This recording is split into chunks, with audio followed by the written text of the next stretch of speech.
Hello guys, this is a very simple nail art. So let's start with it. First you need a base coat.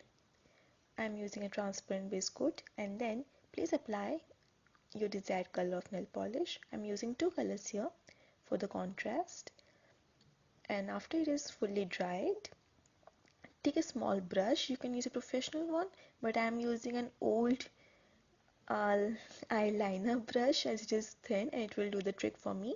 I don't really buy the professional ones, so this does the trick for me. So I'm just drawing like straight lines, horizontal lines, and then after that I'm going to do small bows. As you can see, it's just this simple.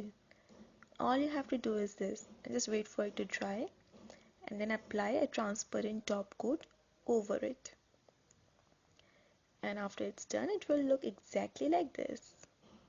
I hope you really like it. Please like and subscribe for more.